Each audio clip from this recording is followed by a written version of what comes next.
নানা political clash, নানা ইস্যুতে একে অপরকে হত্যা করছে, যেগুলো যেভাবে ন্যায় বিচার পাওয়ার কথা, যেভাবে ন্যায় বিচার নিশ্চিত করলে এই ধরনের অপরাধ থামানোর কথা, থামবার কথা, সেগুলো আমরা করতে পারি না।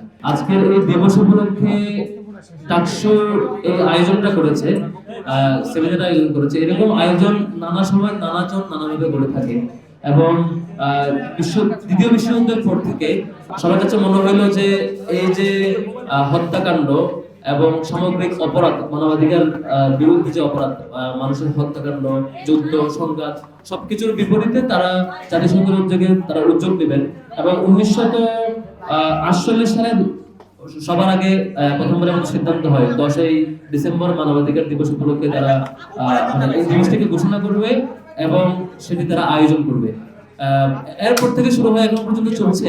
কিন্তু দেখবেন ইন্টারেস্টিংলি জাতিসংঘ যে কমিটমেন্ট দিয়ে শুরু হয়েছে, জাতিসংঘ যে কমিটমেন্টের জায়গা থেকে শান্তি প্রতিষ্ঠা করবে বলে যাত্রা শুরু করেছে এবং 10ই ডিসেম্বরের ঘোষণা 1948 সালে হওয়ার পরেও এখন পর্যন্ত মোটামুটি অনেকগুলো ঘটনা ঘটেছে, অনেকগুলো যুদ্ধ, যেখানে আমরা কোরিয়ান যুদ্ধের কথা জানি, ভিয়েতনাম যুদ্ধের কথা জানি, বাংলাদেশের যে পাকিস্তানের সাথে মুক্তিযুদ্ধ সেই কথা জানি, আমরা বসনিয়া যুদ্ধের কথা জানি, আমরা আফগানের কথা জানি, আমরা সিরিয়ার কথা জানি, আমরা ইয়েমেনের কথা জানি, আমরা ইরাকের কথা জানি, সর্বশেষ আফগানিস্তানে সেটাও জানি এবং বর্তমান গাজায় যে চলছে সেটাও জানি।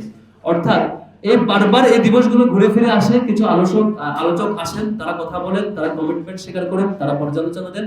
জাতিসংঘ এরকম এই দিবসটাকে খুব ভালোভাবে পালন করেন, তারা তাদের করণীয় ব্যক্ত করেন। দিন শেষে যে মানুষ মরবার মানুষ হত্যাকাণ্ডের যে ঘটনা থামানোর কথা সেদিকে থামায় না এবং মানুষের ভিকটিম হতে চলছে। বাংলাদেশে কি হয়েছে গত 15 বছর আপনারা দেখেছেন। আমরা আনন্দকে পাচ্ছি, এখন আনন্দকে পেয়েছি। আয়নাগরও ছিল, ওনাকে আটকে রাখা হয়েছে, কিন্তু ওয়ালিউল্লাহ কিংবা মুকাদ্দাস ভাইকে আমরা পাই নাই। ওয়ালিউল্লাহ মুকাদ্দাস ভাইকে আমরা এখনো পাই। এই দুজন ভাই ইসলামী বিশ্ববিদ্যালয়ে তাদেরকে গুম করে নিয়ে যাওয়া হয়েছে। তারা এখন কোথায়, আদৌ বেঁচে আছে কিনা স্টিল পাই নাই। আমরা ইলিয়াস আলীর কথা জানি না। বাংলাদেশে এরকম অসংখ্য পরিচয়, আমরা নাম জানি, মানুষগুলোর কথা আমরা জানি না। এই মানবাধিকারের যে কথা আমরা বলি, 24-এর গণঅভ্যুত্থানের পর আমরা আশা করছিলাম, 71-এর পরে যখন আশা করেছি বাংলাদেশের মধ্যে মানবাধিকার আমরা শির করতে পারবো। 71-এর পর আমরা পারি নাই। বারবার আমরা ধাপে ধাপে আমরা প্রবলেমগুলো ফেস করেছি। গত 15 বছর এক্সট্রিম লেভেলে ফেস করেছি। কিন্তু আমরা 24-এর পরে কি দেখেছি, গত কিছুদিন আগে দেখেছেন যে সামান্য চাঁদাবাজিকে কেন্দ্র করে একজনকে পাথর মেরে হত্যা করা হয়েছে এবং নানা পলিটিক্যাল ক্ল্যাশ, নানা ইস্যুতে একে অপরকে হত্যা করছে, যেগুলো যেভাবে ন্যায় বিচার পাওয়ার কথা, যেভাবে ন্যায় বিচার নিশ্চিত করলে এই ধরনের অপরাধ থামানোর কথা, থামবার কথা, সেগুলো আমরা করতে পারি না এবং রাষ্ট্রীয়ভাবে এখনো চলছে। গাজায় তো কদিন আগেও দেখেছেন কি অবস্থা, এখনো চলছে। আমার মনে হয় পুরো মানব জাতিকে এরকম দুই একটা ফর্মাল আয়োজন দিয়ে এগুলো ঠিক করা যাবে না।